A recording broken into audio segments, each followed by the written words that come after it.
Good morning student. आज वापस से आपके लिए लेके आया हूँ बहुत ही खूबसूरत सा चैप्टर है जिसका नाम है मूरना इंडा। Chapter number 14 standard 12 and Gujarati के अंदर ये बहुत ही खूबसूरत चैप्टर में से एक है। एक कहावत है, मूरना इंडा चितरवा ना पड़े। मतलब होता है कि जो सज्जन होते हैं, जो प्रतिभाशाली व्यक्ति होते हैं, जो अच्छे व्यक्ति होते हैं, उसके बच्चे, उसके संतान भी उतने ही प्रतिभाशाली एंड अच्छे होते हैं। लाइक अ मोर, लाइक अ पिकॉक, कि जितना खूबसूरत पिकॉक होता है वैसे ही खूबसूरत उसके फैदर यानी कि पीछा होते हैं, एंड ऐसे ही खूबसूरत उसके बेबी यानी कि अंडे होते हैं, है ना। तो ये जो चीज है हम आज इस कहानी के अंदर हम समझने वाले हैं। पर सबसे पहले हम शुरुआत करेंगे, हमारे लेखक महोदय के बारे में जानकारी लेंगे। ईश्वर भाई मोती भाई पेटलीकर, बहुत ही अच्छी तरह से हम इसको लर्न कर सकते हैं। Petlikar is a surname. Petlad के अंदर पेटली नाम का गांव, सब जगह पर पेटली वर्ड इस्तेमाल हो रहा है। पेटलाद जो तालुका है, नडियाद और आनंद के पास आया हुआ है, वो है पेटलाद।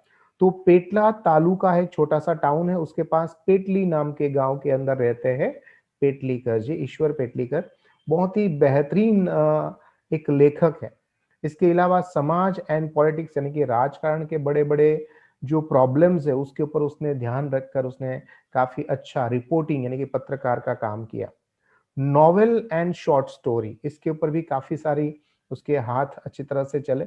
जन्म टिप, मारी हैया सगड़ी, भवसागर जैसे बेहतरीन नॉवेल यानी कि नवल कथा उसने लिखी। टूकी वार्ता, काशीनु करवत लोहिनी सगाई, मानता, आज की जो हमारी स्टोरी है वो मानता वार्ता संग्रह में से ली गई है। तो ये भी एक क्वेश्चन पूछा जाएगा कि આજનું જે ચેપ્ટર છે, या आपको ऐसे पूछेंगे कि मूरना इंडा कृति, ये कृति यानी कि चैप्टर या पोएम को कृति कहेंगे। मूरना इंडा कृतिना कर्ताનું नाम जણાવો, कर्ता यानी कि लेखक, दैट इज ईश्वर पेटलीकर जी। ईश्वर पेटलीकરની કૃતિનું નામ જણાવો, ધેટ ઇઝ મોરના ઈંડા। ठीक है, क्या પુસ્તકમાંથી લેવામાં આવેલ છે, ધેટ ઇઝ માનતા પુસ્તક या फिर वार्ता संग्रहમાંથી લેવામાં આવેલ છે। तो ये रहे हमारे इंट्रोडक्शन के शॉर्ट आंसर्स। अब ध्यान देते हैं वार्ता के ऊपर, स्टोरी के अंदर। तो स्टोरी में एक पुत्र की कसौटी यानी कि एक टेस्ट ले रहे उसके परम पूज्य पिताजी। पिताजी का नाम है महीजी बारिया, एंड वो जो काम कर रहे हैं, वो काम करने जा रहे हैं उसका पुत्र, एंड वो पुत्र की कसौटी खुद उसके पिताजी ही ले रहे हैं। तो देखते हैं पिताजी किस तरह से उसकी कसौटी ले रहे हैं, एंड कहानी कहां से शुरू होती है वो भी देखते हैं। काफी सारे कॉम्प्लिकेटेड वर्ड हम इसके अंदर बताने वाले हैं, तो उसको हम समझते जाएंगे। यहाँ पर इमेजिनेशन आपकी क्लियर हो सके इसलिए हमने इसके अंदर काफी सारी इमेज डाली है, ताकि आप इस सारी चीजों को समझ सको। पर जब पहले हम पैराग्राफ को पढ़ेंगे एंड बाद में आपको मैं सारे कैरेक्टर्स समझाता हूँ, ठीक है, ताकि आपके इमेज क्लियर हो सके। रेलवे की लाइन जो है, आपको मैं बता दूं, गुजरात जो है, गुजरात, उस गुजरात के अंदर आपने भरूच, बरोड़ा, नडियाद, आणंद, अहमदाबाद, ये जो एरिया है, वहां से यहां पर आया है आणंद, और आणंद से इधर की साइड में जाते हैं, दैट इज खंभात, है ना। तो ये जो एरिया है दैट इज खंभात का एरिया है। ये कच्चा रास्ता है, और ये कच्चे रास्ते के अंदर उस समय के अंदर रेलवे ट्रैक यानी कि रेलवे लाइन नहीं थी। ये उस समय की बात है, अभी तो वहां पर रेलवे लाइन हो चुकी है।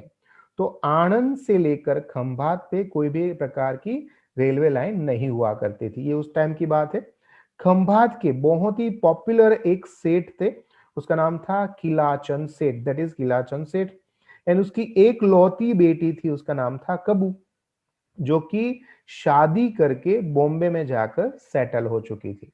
ठीक है, अब क्या है, उसके अच्छे दिन जा रहे थे, मतलब वो प्रेग्नेंट थी, और उसके कारण से नॉर्मली गुजरातियों में और ज्यादातर ये कास्ट में ऐसा होता है कि फर्स्ट डिलीवरी जो है वो पिताजी के घर पे होती है ना, पियर में होती है। तो इसके कारण से कबू जो है वो अपने पिता के घर यानी कि खंभात आ रही थी।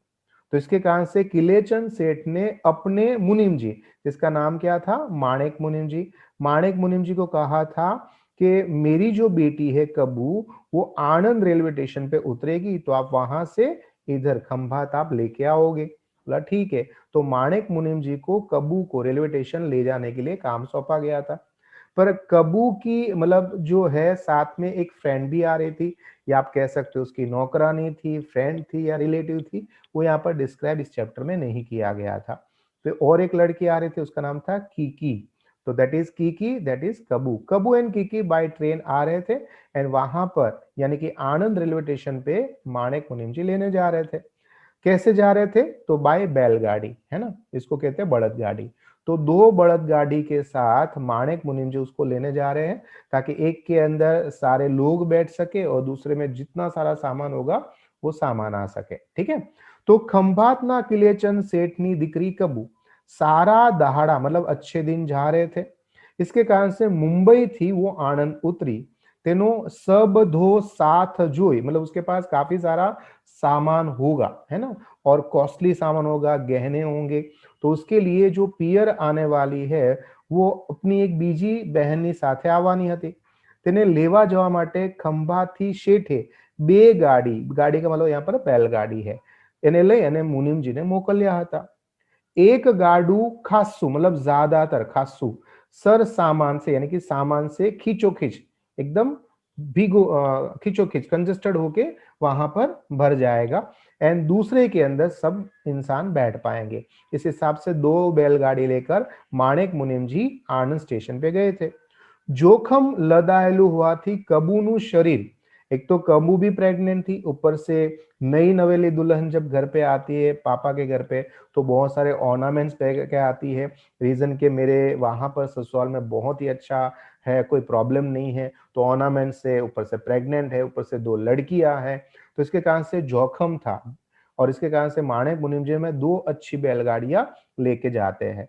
જોખમથી લદાયેલું કબૂરનું શરીર જોઈને માણેક મુનિમે કહ્યું કે અરે બહેન આટલું બધું જોખમ સાથે ના લેવું જોઈએ। ये जोखम मतलब यहाँ पर इतने सारे जो ऑर्नामेंट्स पहन रखे हैं उसको देखकर माणिक मुनिम जी ने कहा कि इतने सारे आपने क्यों ऑर्नामेंट्स पहन रखे हैं, ये आपको नहीं पहनने चाहिए।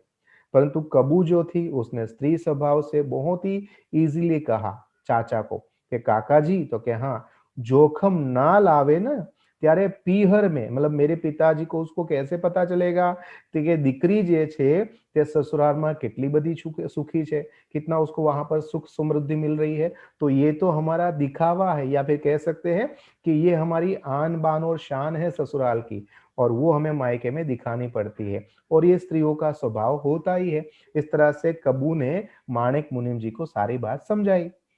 કબૂને જોઈને ત્યારે એના મનમાં એક વાત ઘૂંટાતી હતી। કોને? માણેક મુનિમજીને। મુનિમને કહી નાખી પિયર या तो જાણતા જાણશે। माणिक मुनिम जी ने कहा પણ આપણું આ જીવનું તો જોખમ છે ને, अगर आप इतने सारे ऑर्नामेंट्स पहन के आओगे तो कितना सारा परेशानी होगी, क्योंकि यहाँ से यानी कि हमें आनंद से जब खंभात जाते हैं बीच में बहुत ही गाढ़ जंगल, रास्ता भी बहुत ही खराब है, लूट फाट चोर डकैत बहुत सारे होते हैं, इसलिए ऑर्नामेंट्स के कारण से कभी कभी हमारा जान का जोखम भी हो जाता है। इसलिए माणिक मुनिम जी एक बनिए थे, वाणिया था, तो उसने अपने वाणिया बुद्धि वापरी और इस तरह से समझाने की कोशिश की कबू को। आ तो सारू छे कि अपनी पास से दो सारा गाड़ी चलाने वाले को कहते हैं गाड़ी, तो बैलगाड़ी चलाते हैं ना उसको गाड़ी कहते हैं। तो दो उसके साथ थे, एक का नाम था दलभाई जो एक बैलगाड़ी चला रहे थे और दूसरे का नाम था वजय संग। आ तो सारू छे वजय संग ने दलभाई जेवा गाड़ी छे એટલે કશો ભો का मतलब होता है डर, આપણને कशो डर नहीं। बाकी इतनी लंबी वाट मतलब इतना लंबा रास्ता है कि क्या कहूं बहन तुम्हें। इस तरह से हमारे वाणिया बुद्धि का इस्तेमाल किया माणिक मुनिम ने और कबू को समझाने की कोशिश की। वाणिया विद्या कारगत लागी એટલે મુનિમને એ વાક્ય પૂરું કરવા દીધા વગર જ હાલતે શિંગડે બળદને હાલી રહેતા દલભાઈ બોલી उठ्या। अब क्या है कि अगर आप अच्छे लोगों को हमारे साथ लेके आए हो तो आप उस अच्छे लोगों को भरोसा भी करना चाहिए। अब माणिक मुनिम ने पूरे के पूरे खंभात के अंदर जो सबसे बेस्ट गाड़ी चलाने वाले होते हैं उसको चुन के लेके आए थे, लेके आए पर भरोसा तो नहीं कर पा रहे हैं। तो इसके कारण से इन दोनों को थोड़ा बुरा लगा कि एक तो आप हमें इतने अच्छे मतलब ये लोग कॉस्टली है, बहुत ही हाई ये चार्ज करते थे गाड़ी चलाने का, तो इन लोगों को बुरा लगता है कि भाई एक तो आप हमें लेके आए, ऊपर से आप भरोसा भी नहीं करते हो। तो दल भाई उस वक्त बोल उठते हैं कि हे माणेक मुनि, તમે તમારે क्यों आप फिकर कर रहे हो, बेफिक्र रहो। હું અને વજય સંઘ છીએ ત્યાં સદુ કબુ બોન ને, બોન यहाँ पर देशी शब्द है, इज अ बहन। कबू बहन ने कोई हाथ पण अडकाशे नहीं, कोई उसको छू भी नहीं पाएगा। અમે जीवते जीवे शू काम, अगर हम यहाँ पर खड़े हैं और कबू बहन को किसी ने हाथ लगा दिया तो हमारा जिंदा रहना नकामा है। हम जब तक है तब तक उसको कोई हाथ भी नहीं लगा पाएगा। અને સરસામાનનું ગાડું ચલાते चलाते, सरसामान जो वजय संघ है वो उस बैलगाड़ी को चला रहे हैं जिसके अंदर सामान है, एंड दल भाई उस बैलगाड़ी को चला रहे हैं जिसमें सारे लोग बैठे हैं। ठीक है, ये बात को आप याद रखिएगा। वजय संघ जो है सामान को चलाने वाली गाड़ी चला रहे हैं और ये इसमें।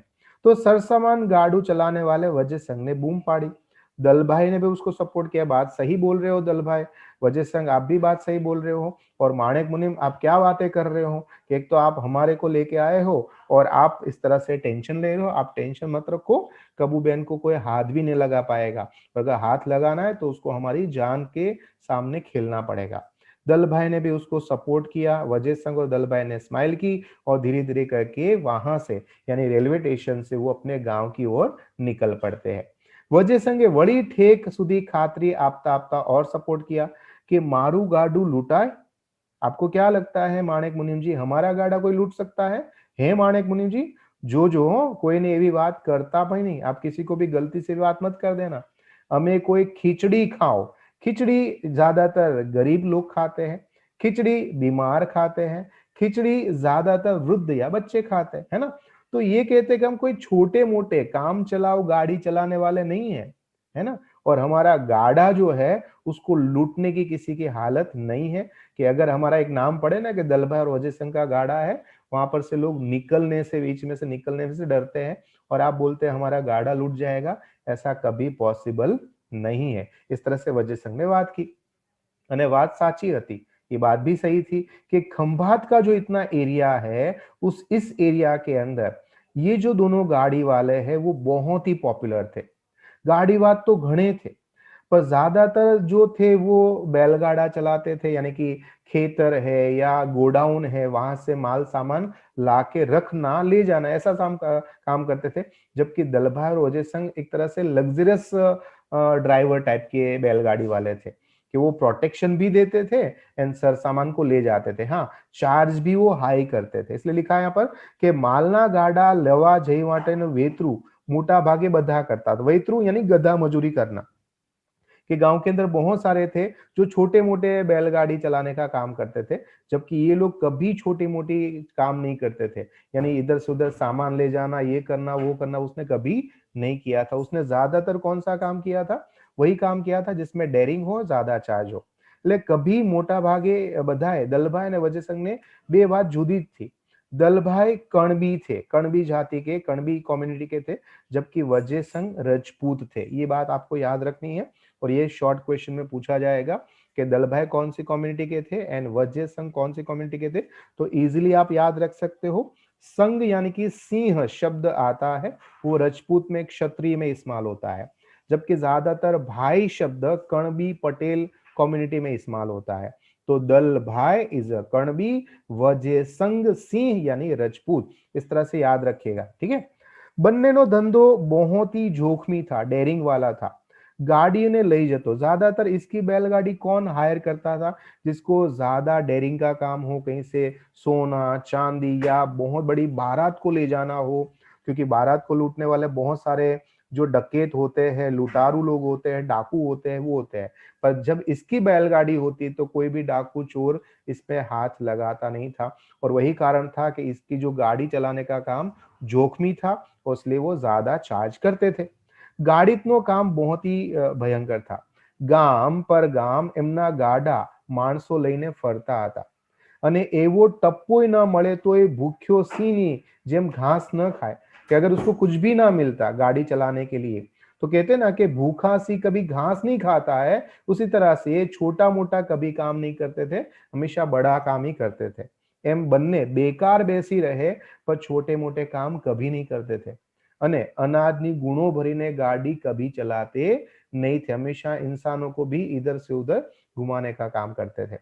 અને જોખમી ધંધાના ઘા પણ એવા જ વેઠ્યા હતા और ऐसे कार्य के लिए उसने बड़े बड़े डेयरिंग भी किए थे एंड काफी सारे लोगों ने उसके ऊपर अटैक भी किए थे एंड तभी जाके ये दोनों पॉपुलर हुए थे એટલે એનો બોલ ખાલી થૂક ઉડાડવા જેવો નહોતો मतलब इसकी बात सिर्फ बोलने जैसी बात नहीं थी यानी कि सामान्य सिंपल रखने जैसी बात नहीं थी सही में लोग उसकी बातों पे भरोसा करते थे અને આથી જ કીકીને આ ભયને सम्मुख આવી પડ્યો आज कुछ ऐसी परिस्थिति थी कि माणिक मुनिम कीकी को लेने के लिए यहाँ पर आनंद शहर आए थे और वहां पर ले जाते वक्त दलभाई ने वजय संघ ने अपनी क्वालिटी उसके सामने रखी એની સાથે પસ્તાતી હોય એમ ક્યારની ચૂપ बैठी હતી ये समय बेचारी बोलती है कीकी जो है चुपचाप से बैठी थी कबू की जो सहेली है फ्रेंड एम होय ने तो धीरे से बेचारी डर के कारण से कबू बोल देती है सॉरी कीकी बोल देती है कि ऐसा हो ना तो कबूबे ने काम करो ने रास्ता में आ जणसो पहरी ने मतलब इतना हैवी ऑर्नामेंट्स और कपड़े पहन के हम बैठे हुए हैं सो बेटर है थोड़ी देर के लिए रख लो आप घर पे जाके उसको पहन लेना इस तरह से थोड़ा सा कीकी को डर लगता है तो कबू को बोलती है माणिक मुनिम ने भी वापस से कीकी को सपोर्ट करते हैं और वो बोलते हैं कि हाँ हाँ हाँ कीकी નું કહેવું એમ કાઢી નાખવા જેવું નથી बात तो सही है माणिक मुनिम भी चाहते थे कि ये इतने सारे ऑर्नामेंट्स ना पहने क्या है कि जितनी सेफ्टी रहे उतना अच्छा है इसलिए माणिक मुनिम ने कीकी को सपोर्ट किया कि बात तो सही है कीकी की कि ऐसे ही करो आप इस तरह से आप निकाल दो मोटे भागे दीठानु जहर से ज्यादातर इंसान को क्या होता है देखता है तो परेशानी होती है और देखो आपका भी मतलब इसी तरह से लोग देखेंगे इतने सारे ऑर्नामेंट्स है इतने हेवी सामान है तो शायद तक प्रॉब्लम हमें हो सकता है अब आगे बात चली नहीं तब उन्हें कहा एम हो तो लो हूं काढ़ी नाखो उसने सपोर्ट किया कि ऐसा हो तो लो मैं आपको मतलब निकालने में हेल्प करती हूँ પણ એને આગળ વધુ બોલવા દીધા વગર કાન માંડી અને આગળ દલભાઈ बूम पाड़ी और पड़ोस में जो चलाने वाली गाड़ी है वजय संघ को कहता है करे ओ वजय संघ सुन रहा है तो के क्या आजो आटला वर्षे इतने साल के बाद माणिक मुनिम जी हमारा नाक कटवाने पर तुले हुए हैं नाक कपावा बैठा छे कबू ने कहे छे कि आ जणसो उतारीने दाबड़ाમાં मतलब डिब्बे में मतलब बैग में रख दो ऐसा बोल रहे हैं तो वजय संघ जो बाजू में गाड़ा चला रहे थे उसने कहा कि अरे कबू ने अडवी करी ने अडवी मतलब जहां पर गले में हाथ में अगर ऑर्नामेंट्स ना हो लाइक बैंगल्स है या हार या मंगलसूत्र नहीं होता है ऐसा बगैर जो ऑर्नामेंट्स के होते हैं उसको कहते हैं अडवी हो जाना है ना ज्यादातर जो स्त्रियों का गहना होता है वो उसके साथ ही ज्यादातर 16 श्रृंगार वाली स्त्री लगती है और अगर वो नहीं है तो जरूर उसके साथ कुछ खराब कर्म हुआ है ऐसा लोग समझते हैं तो इसको अडवा कहते हैं खाली ऑर्नामेंट्स का जो गला या हाथ होते हैं उसको अडवा कहते हैं तो कबू ने कहे छे कि कबू ने अडवी करीने माणिक मुनिम जी हमारा सही में नाक कटवाने के लिए तुले हुए आप क्या कर रहे हो ऐसा माणिक मुनिम जी जो है बनिए थे तो बनिए होने के नाते उसने अपना रस्तो निर्भय बनाने के लिए मतलब बिना डर के आगे चलने के लिए इस बात को टाल दी एवी मर्दानगी कोई कोई बातों करता दलभाई અને वजय संघ गाड़ी चला रहे थे बीच बीच में कबू और कीकी जहां से यानी कि मुंबई शहर से आए थे तो मुंबई शहर की बात भी किए जा रहे थे और तभी मैं धीरे धीरे धीरे करके पेटलाद मुकी અને पंडोળી गांवनी भागोळ भागोळ का मतलब होता है पादर है ना बाहर जो खुला एरिया होता है इसको पादर कहते हैं भागोळ कहते हैं तो पेटलाद शहर छोड़कर अब पंडोળી गांव की भागोळ आवता दहाड़ो मेल बेसी गयो मतलब धीरे धीरे करके शाम होने लगी अब शाम होने की तैयारी हो गई ज्यादातर जो सिंपल अगर कोई गाड़ी चलाने वाले होते तो इतना जोखम कभी नहीं लेते एंड रात का समय में इस तरह से गाड़ा चलाना साथ में दो लड़कियां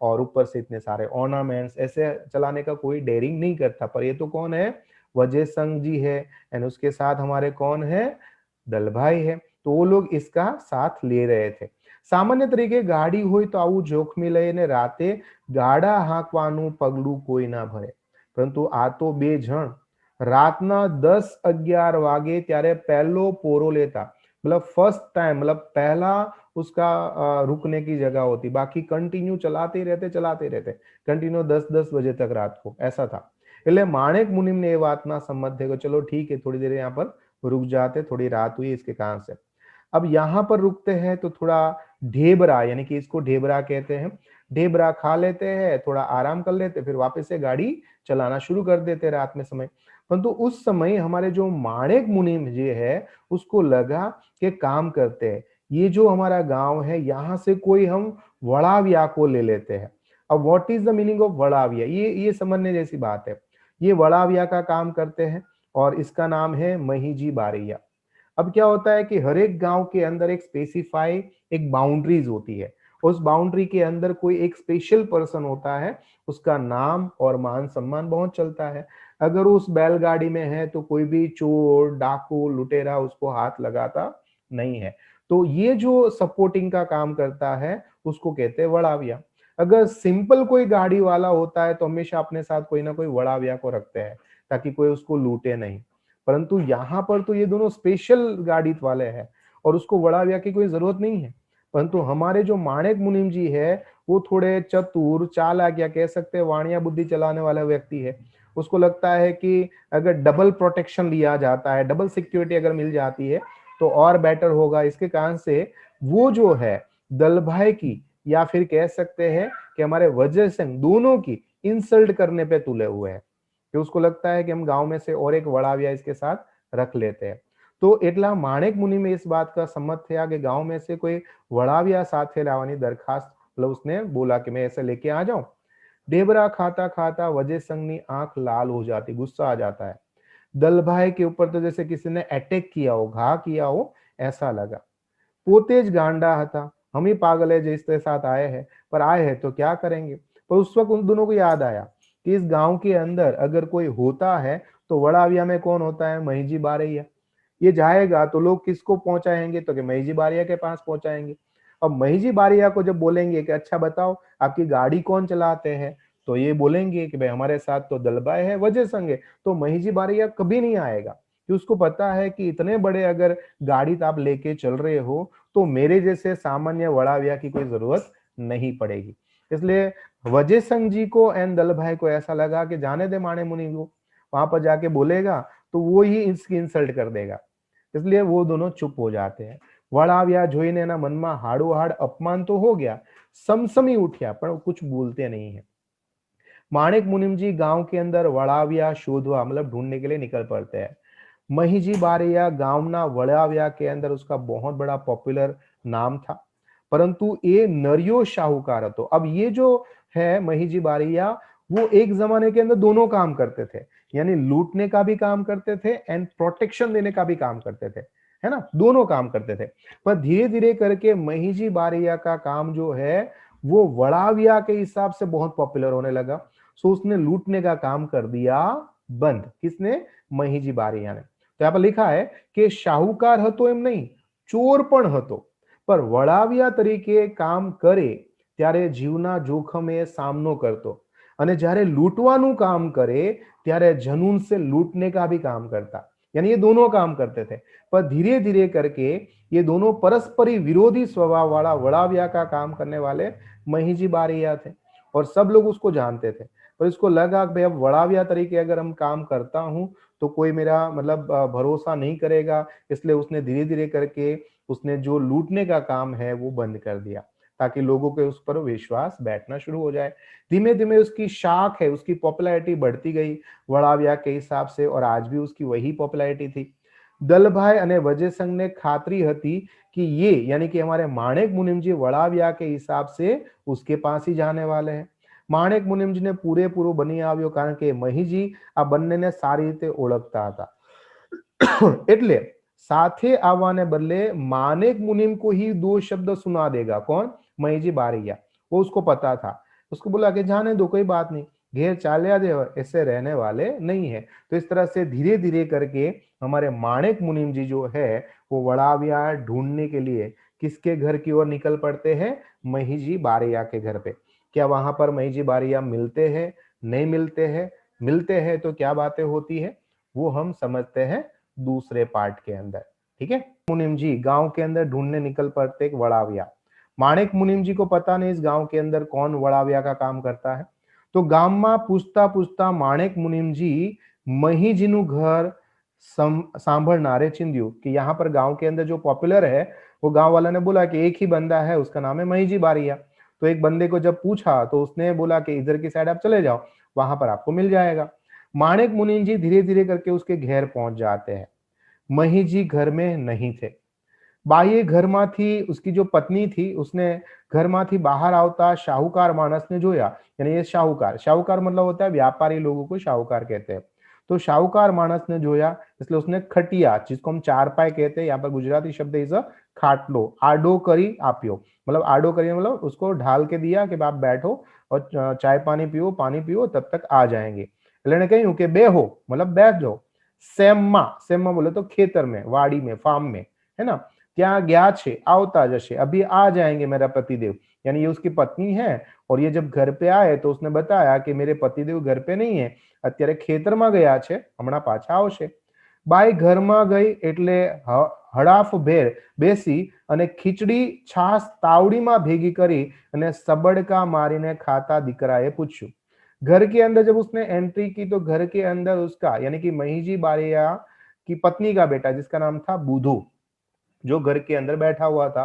एंड वो डफा भेर मतलब जो हम टॉयलेट सीट पे कैसे बैठते हैं, आधे खड़े आधे बैठे, है ना। तो उसी अवस्था के अंदर बैठकर जो छाछ है खिचड़ी के अंदर मिक्स करके तावड़ी के अंदर, है ना। जो तावड़ी मतलब एक तरह से कांसड़ी कहा जाता है, मिट्टी का तवा जिसको हम कहते हैं, उसके अंदर डाल के भेगा करके वो खा रहा था।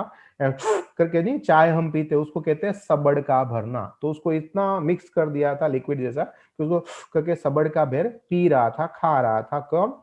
यानी कि महीजी बारैया का बेटा जिसका नाम था बूधो, वो अंदर खा रहा था। जैसे ही माता अंदर गई तो बूढ़ा ने प्रश्न पूछा कौन आया है, कौन से माड़ी। એટલે એને કીધું કે તો વળાવ્યા के हिसाब से तारा बापा ने बोलावा માટે કોઈ ભાઈ આવ્યા છે। બાઈએ यानी कि पत्नी ने अपने बेटे को ऐसा जवाब दिया। 20 वर्षना बूढ़ाए मर्दानगीना धावण धावेला। अब हम बात करेंगे बूढ़ा के रिगार्डिंग बात। बूढ़ा कौन है तो कि महीजी बारैया का पुत्र है। 20 वर्षना ये मतलब इसकी उम्र जो 20 साल की थी। 20 વર્ષના બુધાએ મર્દાનગીના ધાવણ એની માના થાનેથી પીધા હતા। मतलब बहादुरी का कार्य उसने किया था।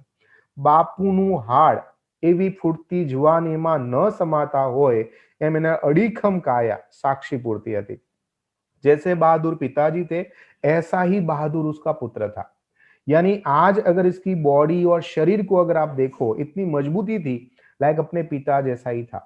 इन्हीं केड़े यानी उसकी कमर के ऊपर तलवार बंधी हुई थी एंड जो बहुत ही खूबसूरत लग रही थी। खभा यानी कि शोल्डर के ऊपर तीर कामठा चढ़ाया था एंड हाथ में धारियू था।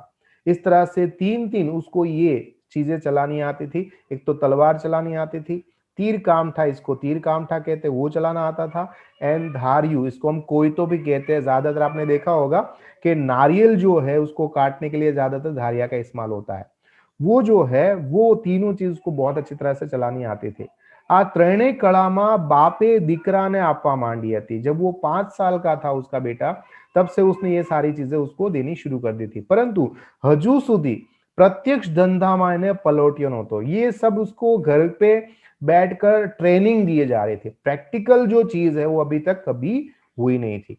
खीचड़ी અને છાશનો છેલ્લો ઘૂંટડો ગળે उतरता उतरता बुधाए स्वाभाविक एकदम नेचुरल तरीके से माता को कहा कि माड़ी, तो क्या हाँ। वड़ाविया माटे हूं जाऊं मतलब पिताजी आज तो घर में है नहीं, तो क्या मां मैं अपनी पिताजी की जगह जाऊं। और ये बोलना एक बहुत ही बड़ा काम है। कोई ऊंची वर्णनी यानी कि कोई बड़ी जाति की अगर स्त्री हो तो शायद तो उसको प्रॉब्लम हो जाता, वो डर जाती कि अरे 20 साल का मेरा बेटा है और वो इतना डेयरिंग वाला काम करने के लिए जाने के लिए बोल रहा है, तो शायद तक कोई बड़ी दूसरी जाति की कोई अगर औरत होती, माता होती, तो शायद ये सुनकर उसको डर लग जाता। पर नहीं, ये कौन थी? महीजी बारैया की पत्नी थी। जब उसने अपने बेटे के मुंह से ऐसा शब्द सुना तो ये फफड़ी उठी नहीं, परंतु उसको प्राउड फील होने लगा।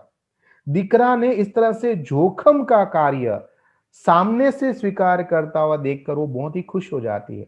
અને जोखम न करवानी शिखामण देने की जगह उसने जोखम सामने से स्वीकार किया। इस बात को मां को बहुत अच्छा लगा।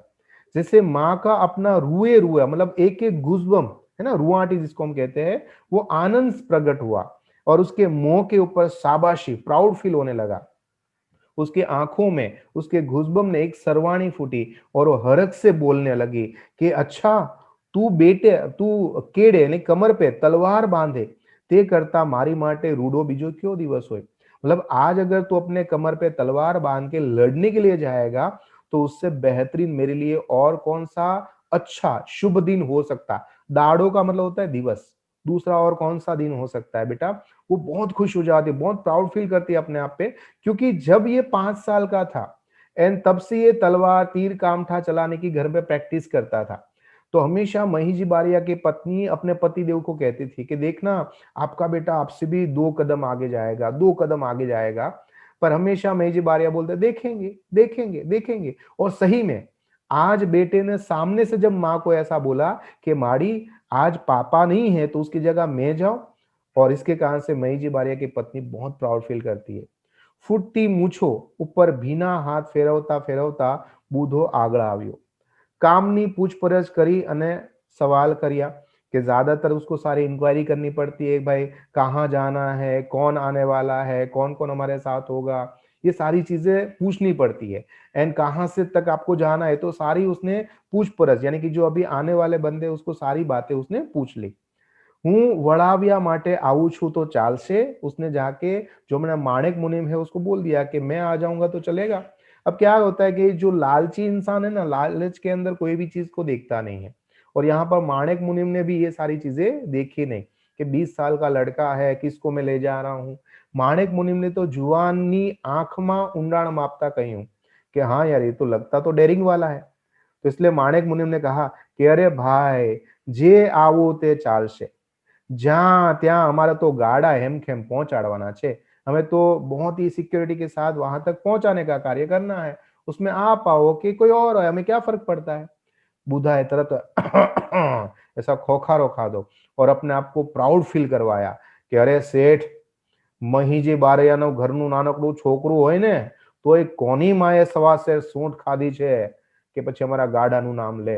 आप टेंशन ना लो कि अगर महीजी बारैया का घर का एक छोटा सा बच्चा भी अगर आपकी बैलगाड़ी में बैठ जाए ना, तो कोई इस बैलगाड़ी को हाथ नहीं लगाएगा। किसकी माँ ने सवा सेर सूंठ खाई है कि इस तरह से आपकी बैलगाड़ी को हाथ लगाए। आप टेंशन मत लो, मैं आपके साथ आऊंगा। इस तरह से बहुत ही प्राउड से बुधा ने महीजी सॉरी माणिक मुनिम जी को इसको बताया। माणिक मुनिमजी उभा थया, चालो त्यारे અમારે પછી નાના મોટાની કોઈ પંચાयत કરવાની જરૂર નથી, कौन बड़ा कौन छोटा। आपको कितनी देर लगेगी, मैं बाहर पादर यानी कि भागोड़ के अंदर खड़ा हूँ, हमारे 2 गाड़ी थे वहां पर, तो क्या आप जाओ, मैं अपने आप को तैयार करके रेडी करके वहां तक आता हूँ। इस तरह से बुधा उसके साथ जाने के लिए तैयार हो गया। तो उसने जाते बोला हैंडवा मांडो त्यारे, आप चलना शुरू करो, मतलब आप जाओ पादर तक, चालने चलते चलते मैं अभी आता हूं तैयार होके। बुधाए माणिक मुनि ने भागोड़े वड़ाव्या, मतलब पादर तक जाने के लिए बोला। और यहाँ पर ये तैयार होने के लिए रेडी हो जाता है। हूँ साबदो थईने आव्यो जाणो, मैं तैयार होके अभी आ रहा हूँ। मानो हरख मातो नहोतो, माताजी बहुत खुश हो चुकी थी। कोई ना कहिया वगर, ना मम्मी ने कहा था ना पापा ने कहा था, अपने आप से बेटा रेडी हो गया था जाने के लिए। बेटा अपने आप से जोखम इतना डेरिंग खेड़वा यानी करने के लिए तैयार था। ये बाई ने मन अपना पेट का विजय हुआ। पेट मतलब अपना पुत्र जो है वो इतना पावरफुल हो गया है, इस बाबत से माँ बहुत ही प्राउड फील कर रही है, जैसे आज उसके बेटे की जीत हो गई हो या उसके जो पेट से जन्म लेने वाला पुत्र की आज जीत हुई हो, ऐसा प्राउड फील करे। और यहाँ पर कह सकते हैं ना कि मोरना ईंडा ने चितरवा न पड़े, है ना। प्रतिभाशाળી વ્યક્તિના બાળકો પણ प्रतिभाशाળી જ હોય છે। यानी મહીજી બારૈયા जितना पॉपुलर थे अपने गांव में, अपने इलाके में, ऐसा ही पॉपुलर होने के लिए आज तैयार हो गया है कौन, बुधा तैयार हो गया है। ये शूरवीर ना छोरू ने पलोटवा ना पड़े, यानी बहादुर होते शूरवीर, उसके छोर यानी उसके बेटे को सिखाना नहीं होता है, वो अपने आप से देख देख के सीखी जाते हैं। पलोटाना मतलब सिखाना। દીકરો જાણે પરદેશ વહાણ કમાવા જતો હોય ऐसे उमंग में एक बाई यानी कि मई जी बारियों को आए। दिकरा ने अकबंद गोरसी, गोरसी मतलब जो ये जो मिट्टी का जो होता है घड़ा, उसके अंदर दही जमाने के लिए रखते हैं ना, उसको गोरसी कहते हैं। उसने गोरसी भांगी, उसकी दही की चम्मच लाके तुरंत ही बुद्धा को खिलाया, है ना, उससे शुकन होता है। અને એના વિદાય આપતા આપતા કહ્યું, કોણે, માતાએ કહ્યું બુધાને કે જા બેટા જા, भाथी खत्री तारी खम्मा करे।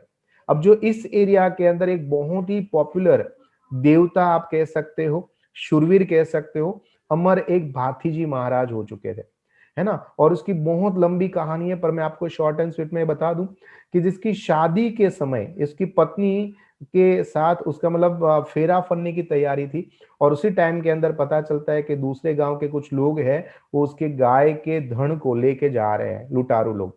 एंड वहां पर ये शादी करने के लिए बैठते नहीं है, पर उस लुटारू के सामने लड़ने के लिए जाते हैं। एंड वहां पर ये शहीद होते हैं। एंड ऐसा कहा जाता है जब तक उसके सर पे धड़ नहीं था तब तक वो लड़ते रहे, है ना। आपने ज्यादातर उस बाहुबली मूवी के अंदर ऐसा आपने सीन देखा होगा, बस ऐसा ही भाती जी महाराज थे। एंड बहुत बड़ी कहानी है, बहुत ही पॉपुलर कहानी है। तो ये जो है इस एरिया के लोग भाथी जी महाराज को बहुत मानते थे, इसलिए उसने बोला कि जा बेटा, भाथी जी महाराज जे छे એ તારી ખમ્મા मतलब તારી રક્ષા કરે। દીકરાએ ઘરની બહાર પગ મૂક્યો એટલે બાએ ઉમેર્યું, જોજો હો બેટા, તારા બાપુનું નામ ન વગોવતો। વગોવતા मतलब तुम्हारे बाप का नाम खराब मत करना, वगोवना मतलब खराब न करना। और उस समय बहुत ही प्राउड के साथ बूढ़ा भी उसको सपोर्ट करते कहता है, अरे माँ, ये बात माँ शो माल छे, इस बात आपने क्या बोल दी, राम बोल राम, है ना, भगवान का नाम बोल, ऐसा कभी नहीं हो सकता है। एम खातरी देता हुआ मूंगा पगा पाड़ता हुआ दीकरा पगला मानता है। અને बाई जो है उसको धीरे धीरे प्यार से देखती रहती है। 20 साल वर्ष का कच्चा जुआन वड़ाविया के हिसाब से आवेलो जोई दलभाई और वजेसंग उन दोनों को और खराब लगा कि यार ये कैसा मुनिम है, इसने हमारा नाक तो कटवाया, आज ये तो मेरा होठ भी कटवाने के लिए तैयार हो गया है। दलभाई ने देखा कि मही जी बारिया तो नहीं आया, पता नहीं किसको लेके आ गया है। बेव मनमा ने मनमा तरत જ તે ખેદ मतलब दुख हुआ, मारे मुनि में આપણું નાક તો કાપ્યું, मतलब हमारी इज्जत तो काटी, अब होठ सुद्धा घसीने कापी नाख्या, अब हमें तो बोलने के लायक भी नहीं छोड़ा। આપણા ગાડા સાથે વળાવ્યા અને એ પણ હજી જેણે માતાના મોઢામાંથી धावण छूट्યું નથી, मतलब छोटा सा बच्चा नहीं अपनी माता का दूध पीता है और वो दूध अभी मुंह से छूटा नहीं हो, ऐसा छोटा सा बच्चा वो हमें प्रोटेक्शन करेगा। ये माणેક मुनिम ने हमारा नाक मतलब इज्जत तो काटी, हमें बोलने लायक नहीं छोड़ा है। जाने विचाરમાં બંને કઈ નક્કી કર્યું હોય એમ એક સરખા खोखारा खाधा અને धीरे धीरे करके वापस से गाड़ा आगे चलना शुरू कर दिया। इधर की साइड के अंदर हम देखते हैं, यानी कि माणેક मुनिम के घर का सीन बताते हैं। थोड़ी देर के अंदर મહીજી બારૈયા जो સીમમાં ગયા હતા એ ઘરે પાછા આવે છે, खावा बैठा। आज पत्नी को बहुत खुशियां है, पर नॉर्मली महिला स्त्रियों में ऐसा होता है कि जब वो खुश होती है ना तब वो कोई दूसरा पूछे तो मैं बताऊं, तब तो वो चुप रहती है और अपनी जो बॉडी लैंग्वेज है उसके अंदर पूरी खुशियां दिखती है, पर बोल के नहीं व्यक्त करती है। इसलिए खुश है, इधर से उधर दौड़ रही है, भाग रही है, काम कर रही है, खाना दे रही है। बाई ने हरख समातो न હતો અને છેવટે સવાલની બાઈ રાહ જોઈ રહી હતી કે પતિદેવ कुछ पूछे तो मैं बताऊं। એટલે એણે પૂછ્યો પણ ખરો મહીજી બારૈયાએ કે ભાઈ બુધલો ક્યાં ગયો છે, मतलब બુધો ક્યાં ગયો, કેમ દેખાતો નથી। એટલે હવે મહીજી બારૈયાની પત્ની को अपनी सारी बात बोलने का मौका मिल गया। वही गયેલા જોબનમાં अचिंता उछल, मतलब अभी तक जैसे जवानी चली गई और वापिस से कैसे जवानी आ जाए एंड खुश हो जाए, बस इसी तरह से महीजी बारैया की पत्नी के शरीर के अंदर जैसे जवानी आ चुकी हो और आंखों के अंदर एक प्राउड फील हो रहा है, उस तरह से बोली, क्या चम कहीं बुदलो તમારાથી જાય એવો છે, मतलब आपसे क्या गया गुजरा ऐसा है क्या, समझा मेरे बेटे को, તમારાથી સવાયો ન પાકે तो કેજો મને, आपसे भी सवा गुना यानी 1.25 उसको सवायो कहते हैं। आपसे वैसे तो 1.5 गुना या डबल हम ट्रिपल बोलते हैं, यहाँ पर सवाया मतलब आपसे भी ज्यादा आगे ना निकले, ऐसा मैंने बोला था ना आपका बेटे के बारे में। પોતાનો દીકરો સવાયો પાકશે એમ तो बाय बुदलो 5 વર્ષનો હતો तब से बोल रही थी, है ना। जब से बूढ़ा काम थी यानी कि तीर कमान ताकना सीख गया था, जब से हमेशा जैसे तीर कमान चला था, बाई हमेशा अपने पति देव को कहती, देखा इसने तीर कमान चलाना सीख लिया, देखो आपके जैसा बनेगा। तो ये हमेशा एक ही जवाब देता, पाके त्यारे खरो, होगा तब देखा जाएगा, होगा तब देखा जाएगा। पर आज भी वही डायलॉग था, इसलिए મહીજી બારૈયા के लिए कुछ नया नहीं था। કામથી લઈને તાકતો તો ત્યારથી કહેતી હતી, મહીજીને પણ એકનો એક જ જવાબ હંમેશા उसको देता रहता था, पाके ત્યારે ખરો, पाके ત્યારે ખરો। એટલે એ દહાડો આજે हाजरा हजूर इस माँ के लिए आ चुका था और बाई को ये बात अपने पतिदेव को समझानी थी। એટલે મહીજીને એ વાતની કઈ નવાઈ ન હતી। બાઈની આંખે કામણ કર્યું, એને સતેજ કર્યા વગર રહી શક્યું નહીં। બાઈનું कांडू झालता, कांडू मतलब तो रिस्ट को कांडू कहते हैं, कांडू झालता हाथ लंबाव्यो ત્યાં તો બાઈ દૂર ખસી ગઈ। મહીજના સવાલની રાહ સહી ન રહ્યો તેમ તેણે ભબડી ઉઠી અને બોલી, તમે જાણતા હશો કે મારા જેવો વળાવ્યો કોઈ નહીં હે, ऐसा मत समझना, मारो बुधियो तमारा पेगड़ाમાં पग घाले तेवो થઈ ગયો છે। मतलब जैसे नहीं घोड़ी होती ना, घोड़ी उसके दोनों साइड पांव रखने का स्टैंड होता है, उसको पेगड़ा कहते हैं। छोटे बच्चों का छोटे साइज होते हैं, बड़े का बड़ा होता है। तो अब आपका बेटा जो है ना वो बड़े पांव के अंदर, उसको कहते हैं पेगड़ा। पेगड़ा में यानी कह सकते हैं ना, कभी कभी ऐसा होता है ना कि अब बेटा इतना बड़ा हो गया है कि पापा के शूज पहनने के लायक हो चुका है। तो ऐसा कह रहे हैं कि बुदलो अब आपके शूज पहनने के लायक इतना बड़ा हो चुका है। તમે નતા એટલે સાબદો થયો, आप घर पे थे नहीं इसलिए वो रेडी हो गया, खोखारो खाए અને खुद तैयार हुआ। केड़े तलवार बांधी, खभे तीर कामठा लई અને ગયો છે आपका बदले आपका काम करने के लिए वड़ाव्या के हिसाब से। મહીજીને આ વાત સાંભળતા સાંભળતા ગંભીરતા આ ગઈ। હે જાણે કોઈ ગણતરી કરતા હોય તેમ ખાઈ લીધા પછી હુક્કો પીતા પીતા ધુમાડી પેટમાં ગૂંચળા વળી રહ્યા હતા, मतलब सोच में डूबे थे। विचार पक्का किया, क्या करे क्या ना करे। हाँ, बेदम लिया नहीं लिया, चलमनी तमाकू बाળી અને ખાક કરી અને પછી મહીજને सोचा यार कुछ तो करना पड़ेगा। हुक्का का उसने खूणा में मतलब एक कॉर्नर में टिका दिया एंड रोजना साथी हथियार मतलब जो उसके पास जो भी हथियार होते, तीर कामठा तलवार है ना धारियू, वो सब उसने रेडी किया एंड खुद तैयार होके निकल पड़े। कहीं समझण पड़ी नहीं बाई को, भाई ये अभी आए और कहाँ जाने की तैयारी कर रहे हैं। अरे बाई बोली उठी, તમે તમે અત્યારે ક્યાં જાઓ છો, मतलब आप क्या मतलब क्या जाओ છો। बोला દીકરો ગયો ત્યાં, तुम्हारा बेटा गया वहां पर। चम क्यों क्यों जा रहे हो। तो कि देख भाई तू तो औरत है, तारी साथे बहिरा वेड़ा मतलब बाई जैसी हरकतें मैं घर पे बैठे बैठे नहीं कर सकता हूँ। चुपचाप से भेज दिया तो भेज दिया। माराथी आम तारी जेम भाइयों की तरह, महिला की तरह, औरतों की तरह घर पे बैठा नहीं रहा जाएगा। वाछड़ू मतलब बछड़ा जब बड़ा हो जाता है, इधर से उधर कूदता है, जंप लगाता है, तो बछड़े को ये नहीं पता होता है कि कहां पर खड्डा है, कहां पर गीला है, कहां पर पत्थर है। वो तो बस जंप ही लगाता रहता है। पर कभी कहीं पर खड्डे में आके गिर पड़ा तो देखेगा कौन। ये तो हमेशा खुद को ही देखना पड़ेगा। એટલે વાછડો, વાછડો मतलब બછડા, વાછડો ગમે તેટલું કૂદે તો પણ खिलाનું जोर न होए तो खाડામાં જ પડે। यानी जब तक वो खिले को तोड़ना न सीख जाए, जब तक वो अपना पावर दिखाना न सीख जाए, तब तक हमेशा वो खड्डे में ही गिरेगा। तो देखता हूं कि आज मेरा बेटा कितना पॉपुलर है, क्या ये महान है कि नहीं, वो मेरे लायक बना है कि नहीं। तो चेक करके जाना तो पड़ेगा। गयो छे तो खरो तलवार बांधीने, હવે એવો દાડો આવી ગયો છે કે अब मुझे देखना पड़ेगा। મોંમાં વકાસી ગયા જાય છે, મહીજના મોં ઉપર कोई थूके नहीं, ऐसा मुझे काम करना पड़ेगा। मुझे अपनी आबरू के ऊपर धूल नहीं गिरानी है। અને બાઈ સામે જોયા વગર એ બહાર નીકળી ગયા। જતા પહેલા બોલ્યા, વળી જોઉં છું તો ખરો કે એમનું કેટલું પાણી છે, जाके चेक तो करके आऊं कि तुम्हारा बेटे में कितना दम है। यानी कि पानी का मतलब होता है पावर, है ना, कितना पानी है कितना पावर है देख के तो आऊं। અને બાઈ बेचारी फाटी आंखें नजरे જોઈ रही અને મહીજી आज अपने बेटे की टेस्ट करने के लिए निकल पड़े हैं। किस तरह से टेस्ट लेते हैं, क्या टेस्ट होती है। उसकी पत्नी उसको देखते रहती है और महीजी बारिया रेडी हो जाते हैं अपने बेटे को देखने जाने के लिए। अब यहाँ पर शाम का समय, सूदी पाचम का चंद्रमा आकाश में चमक रहा था।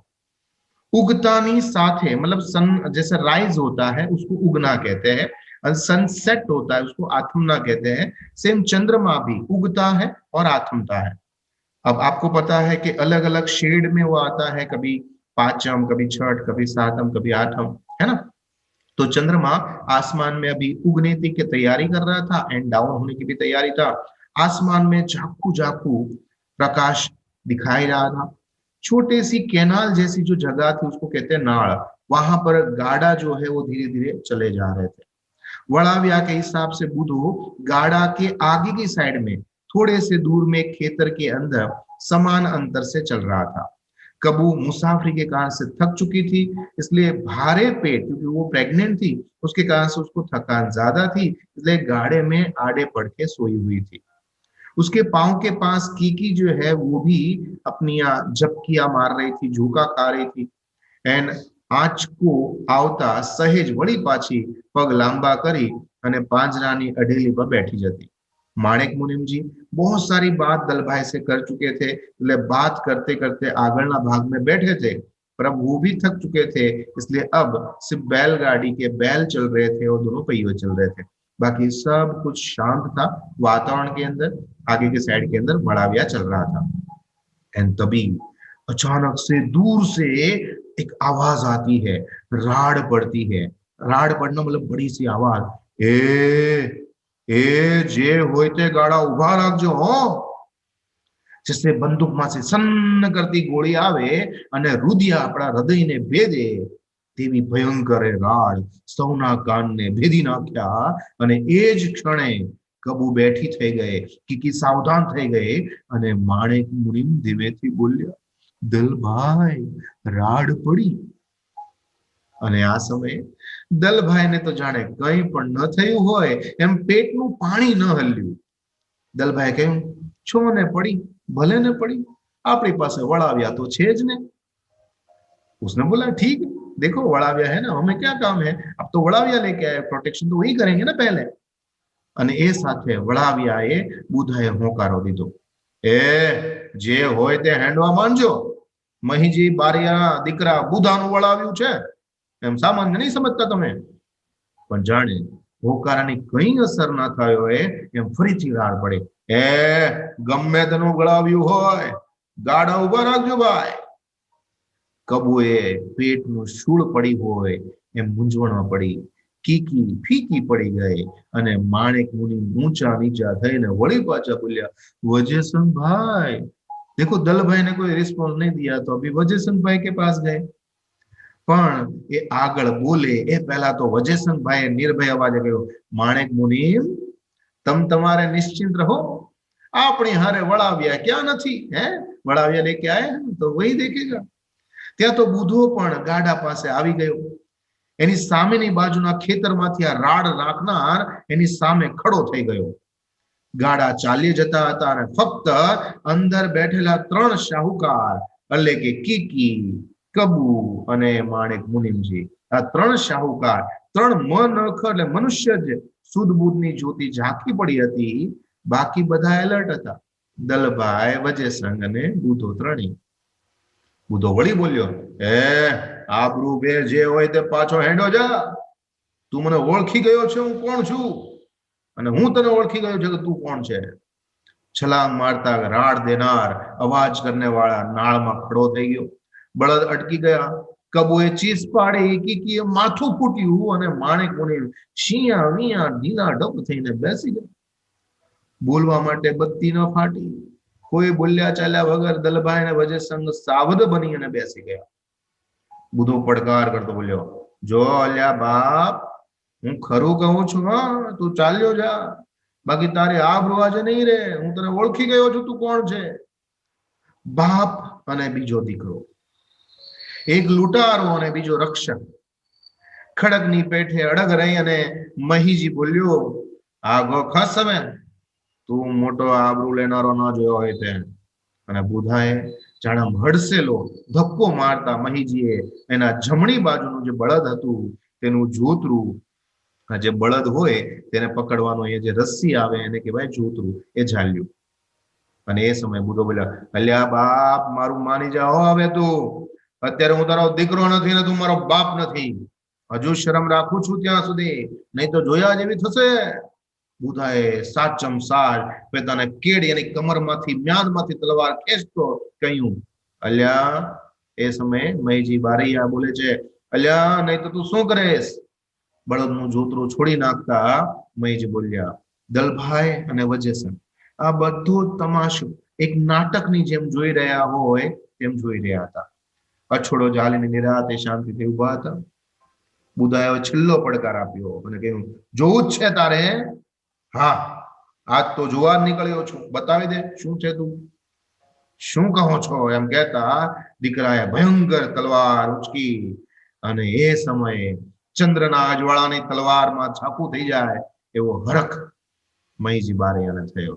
લે ત્યારે એમ બુધાએ પોતાના પિતાને, મહીજી બારૈયાને, જેણે બળદનું જોતરું છોડ્યું હતું એ હાથની ઉપર તલવારનો ઘા કર્યો અને જાણે બંને વચ્ચે કોઈ જાતનો સંબંધ જ ના હોય, કોઈ સગાઈ જ ન હોય, એમ જાણે દુશ્મનના ભાવે માર્યું હોય એમ માર્યું.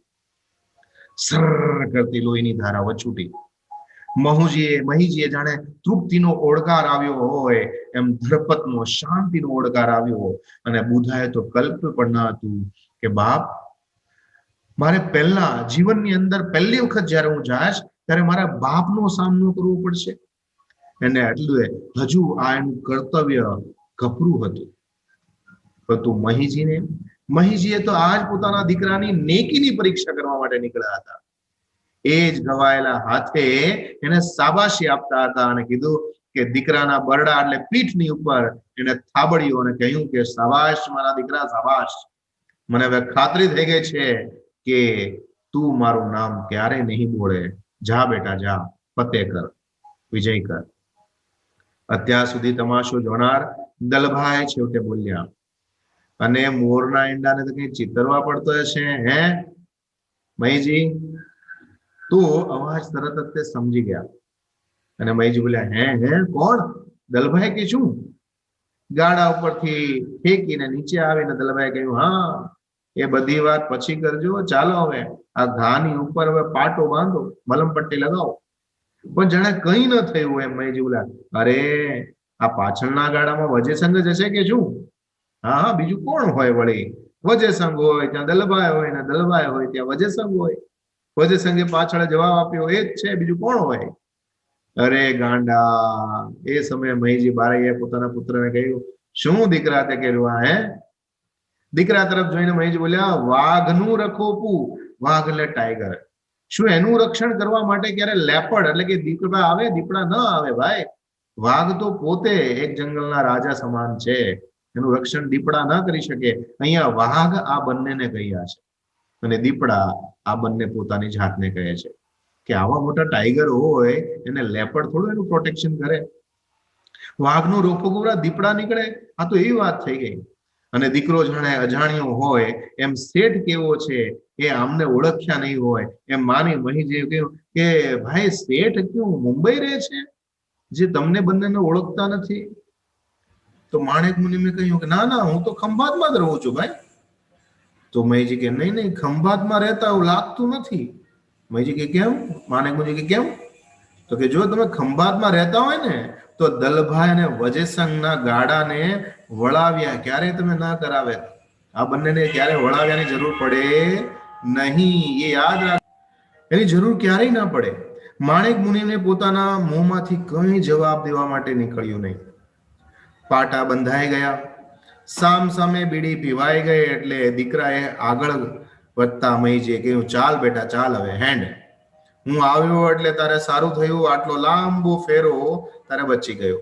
બાકી વાઘને વળી વળાવ્યા હોય ખરા? માણેક મુનિમને યાદ આવ્યું હોય એમ બોલ્યા, પણ તમારા બંનેના પૈસા તો લેતા જાઓ.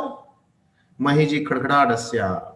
આથમ તો ચંદ્રને જોઈ જાણે શરમાઈ ગયો હોય એમ ધીમે ધીમે હોરાઇઝન એટલે કે ક્ષિતિજ તરફ ડૂબી રહ્યો હતો. પૈસા લેવા માટે પણ બાપ અને દીકરા ઉભા ન રહ્યા. ત્યારે માણેક મુનિમ અને બંને ગાડિતને તાકતા રહ્યા અને ખ્યાતિની આની પ્રસિદ્ધિની એને ખબર ન હોય એમ વાણિયાગત વાપરતા ધીરેથી કહ્યું, મેં કહું એટલે કે હું કહું, મને આટલી ખબર નહોતી કે તમે બંને આટલી બધી નામના, આટલી બધી ઇજ્જત કમાઈ હશે. પણ બેમાંથી કોઈએ પણ તેનો જવાબ આપવાની એમને જરૂર પડી નહીં. આ તો તમારી આંખોની દ્રષ્ટિ જેવી હોવી જોઈએ કે આપણે વ્યક્તિઓને ઓળખી જાય, આપણે માણસોને ઓળખી જાય. અને ઘણી વખત ના ઓળખો તો પછી સમય આપણને ઓળખાવી દે છે. આમ સરસ મજાની આ વાર્તા.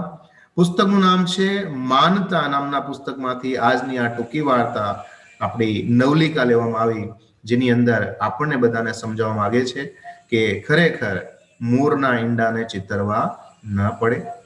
आशा करता हूँ ये चैप्टर आपको अच्छी तरह से समझ में आया होगा। फिर भी कोई डाउट है, प्रॉब्लम है, कमेंट्स है तो नीचे कमेंट्स बॉक्स में जरूर लिखिएगा। तब तक मुझे आज्ञा दीजिए। आपका दोस्त, आपका मित्र, आपका गुरु Mahendra Joshi. Thank you very much.